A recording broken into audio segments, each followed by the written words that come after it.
Hello and welcome to Theme Park Information. In today's show we have got a review for Zeus 2. This ride was recently retracked and reimagined, redesigned by the Gravity Group.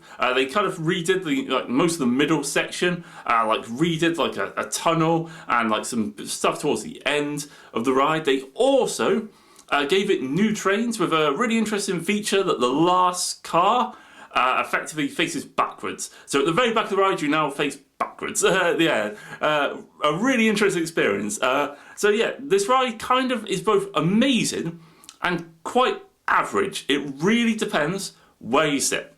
So I managed to go on it a few times, once at the very back with facing backwards, which I will say was absolutely fantastic, really enjoyable. Really, the first drop's brilliant. There's loads of little pops of airtime. The mystery and unsureness you have of it is fantastic. Really enjoyable. It is a tiny bit bumpy, but not too much.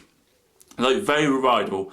I have also ridden this in towards the back normally, and that was pretty good. I found it maybe a little bit bumpy, but not too bad. And there's still some decent airtime here and there. And just generally thought it was pretty good. It's kind of typically falling in the middle of what people usually say about it, where some people either think it's brilliant or they think they kind of ruined it with the redesign. And I kind of feel it's it's pretty good. Backwards is amazing, but pretty good normally. I have also ridden this, and I think it was row 4, and it was pretty dreadful. So it really does seem to depend on where you sit. You could get very lucky and have a really good ride on it. You could get quite unlucky and have a very bumpy, shaky ride where you kind of jackhammer. That's when the train itself kind of bounces on the track. It's not necessarily dangerous or anything, it just could be a little bit uncomfortable. I mean, in fairness, I think the train design is pretty good.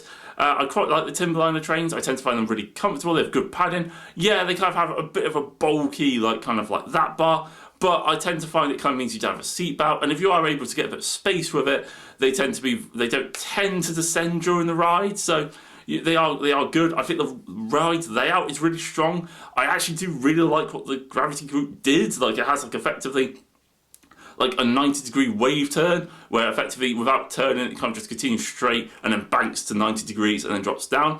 That's really fun, especially in the back. And then they added lots of slightly different profiles for some of the airtime hills, and they were also really good. The tunnel now has smoke and a lightning effect down it, which is really good, but I do think the ride kind of peters out towards the end. I think the little end turnaround around where you can see it from the queue line is a bit slow, and some of the airtime hills towards the end don't really give you much. But having looked at old POVs, it does definitely look like the ride is slightly better paced. And I will say as well, it generally is just still pretty good. But as I say, I think it really varies. I think, as I say, backward seat, amazing, probably a 9 out of 10. Really enjoyed doing it. It's one of the POVs of it. In row I think it was 7 or 8 towards the back. That was probably a 6.5, 7. In row 4, it was a 5, maybe a 4. It was generally just nah.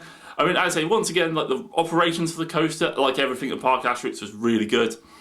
And I wouldn't say this ride was necessarily painful or anything, just a little bit shaky, a little bit bouncy, as I say. But there is definitely a ride there, definitely worth going on, and I would probably definitely go on it again. It also has some pretty cool theming of the station and the huge Zeus statue, which I really like. And I do kind of like the fact this ride is kind of set out most of it away from the rest of the park. Pretty cool. Anyway, hopefully you've enjoyed the video. Don't forget to like, comment and subscribe for more content, and I'll catch you guys on the next one.